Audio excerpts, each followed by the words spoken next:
Come in. Come in. Shut the door. Like, subscribe.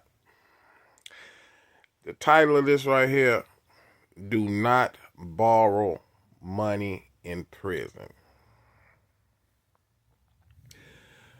Reason being, because you have cruel store guys that will beat you, punish you, hurt you.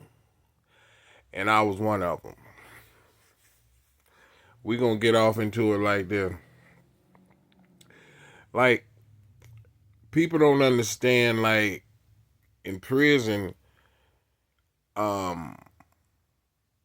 the snack line, the store, that shit's expensive. You can draw a store draw for $250. You can run up a snack line in a week, $300, $400 easy. That's in a week.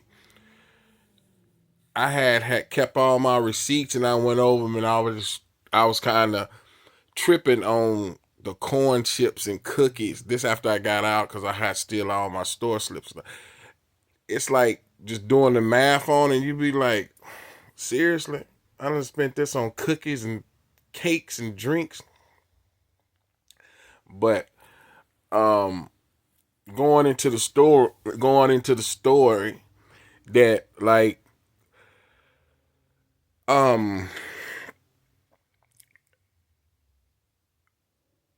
if your funds from the world get cut off, now you gotta get your hustle on. You gotta figure out a way to get this money. And if anybody hustling, you gonna do it. So me, that's what happened. And I had a thing, like when a guy come borrow my money, don't matter who it is, I'm like, the day that you say that you're gonna pay me, you don't pay me, it triples. I don't want to know double, it triples. And boy, how many did I get caught in the web like that? Some ran to the shift office on me. Some took the beating. So it was this dude, I'm gonna call him Bullet Dog. He stayed, come borrow my money, like he just wanted to get beat, like he was just a pain freak or whatever it may be. I was like, all right, Bullet Dog. You know, if you have my money, you have your folks send the money order, however you want to do it. I got you, D. I got you. I said, all right. Boom. That day come around. Store draw. He's not in line. His money didn't hit. It triples. Man, I don't know what's going on. I said, I told you. I done took $30 and then ran it to $450. Money order. That's how mean I was with it. And people will know not to play with me by me being GD and stuff. Not only that, I would have guys like Bullet Dog slipped up on my money and didn't pay. So this big guy, I'm gonna call his name 400. His name 400. I tell 400, I said, look, go up there to my cell and go in there and stand behind the door. It's the only way I could trick him because he wouldn't go up there no other way.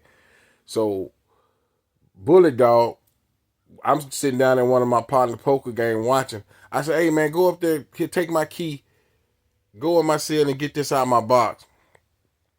Bullet Dog fall for it. He grabbed my key. He go up the stairs. Boom, I see the door, boom. I go up there behind him. I bust in the door. I said, well. I said, I told you. Do not play with my money. He said, D man, come on, man. I said, I took my belt. Off. This is why I said I was cruel. I took my belt off. I told him, I said, wet your hands in the sink. 400 sitting there looking like, what this nigga finna do? I said, wet your hands in the sink. He like, come on, D, man. I said, man, if you don't wet your hand, man, I'm gonna start clapping you across your head with it. He wet his hand. I start busting him. Bow, bow. He hollering. I said, put him back out there. I said, that's what you took the money with, ain't it? Bow, bow. When I got through with his hands, he looked like the hamburger helper gloves. You know how fat they is? So I turn him loose. He go down there, Jason and them laughing. His hands, he's shaking. Boom. I said, get my money. All right. Big Country. He go get in the same boat. He borrowed my money. There's another victim. He borrowed my money. He played the game. Same thing. Tricked him. I got about 3 guys in the cell. When I come in, I tell him, I said, sit down. He like, come on, D-Man. I said, man, sit down. He sit down with his back up against the heater. By the time when he sit down, I come with a thrust kick straight to his chest. Boom! He said, come on, man, don't do this. I said, man, I tell one of my partners, I said, grab that bag. I ain't play about the money. I terrorized him. I said, grab that bag. He took the bag, the plastic bag, put it over his head, took his wind for a minute. You can see the bag going in and out. While he doing that, I stomp him again. He'll take the bag off his head. He's pleading for his life. I said, man, you get my money. I said, I'm not playing with you. Get my money. He said, I'm gonna get it. When I turn him loose, he cut out. When he cut out, I'm like, I said, this motherfucking clown gonna go to the police. I know it. I got a feeling that he's gonna go to the police. You know? I'm sitting down there in the day room talking to Officer Wells. I start preparing. I said, you know this guy owe me money, man. He gonna try to catch out. He gonna pull a prank like I done something to him and this and that. So Officer Wells like, yeah, I'm like, yeah, man, he owed me money, man. I said, but it's all good. I said, but you see right now what's going on. I'm getting an alibi. I said, you see what's going on? Well, yeah, like I see. So about 10 minutes in here, Deotis Foster, report to the shift office. I said, see, Wells? I said, I told you. Officer Wells like, you just call me if you need me. I said, yeah. I said, I told you what he was going to do. He owe a lot of people money, and he gonna try to use me for an escape route. I get up there to the shift office. Lieutenant and them like, they laughing.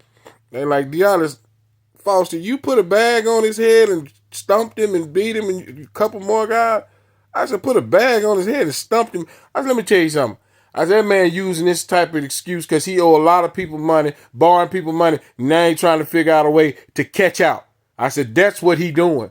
I said, I ain't putting nothing on his head. I ain't done nothing. He said, all right, well, we're going to have to sign, he going to have to sign a living agreement. I said, I'll sign it. I ain't studying him. I'm heated. Boom, I do that, but I come back when we sign the living agreement. I tell him, I said, you're going to get my money. Just know that. He said, man, I'm going to pay you. I said, oh, just know you're going to pay my money. Boom. Bullet Dog, the one I beat his hand, he get back in the jam with me. He get tricked into one of my partner cell named Trigger. He get tricked in there. I come in there. They're like, D, what we gonna do? I said, give me that book. I get like a big, thick book. I put it on his head. Come down on it. Bam! It's shocking, but it ain't gonna bruise him what I'm doing. He like, come on, man. Bam! Everybody taking turns on him. We wind up turning him loose. Same thing. Deotis Foster, report to the shift office. I get up there, Lieutenant, I'm like, this is not in the same day. This like a week later. He said, they laughing. They like, Foster, what is they talking about? They said you putting books on their head and beating them. I said, putting books on their head and beating them? I said, who does that, Lieutenant? I said, man, these guys borrowing people money. They also, I don't know why they be trying to use me for an excuse to get out of this. Cause I said they owe me my money, but I said putting books. What? He said, I guess to keep from bruising them. I said, I don't know nothing about that, Lieutenant. He said, listen, y'all sign this living agreement and go back down there. I said, I got you. Same thing. I said, man, you know you're gonna pay my money, and then you come up here to the police on me. He said, man, what else am I supposed to do? I said, pay me my money. That's what you're supposed to do. So go on.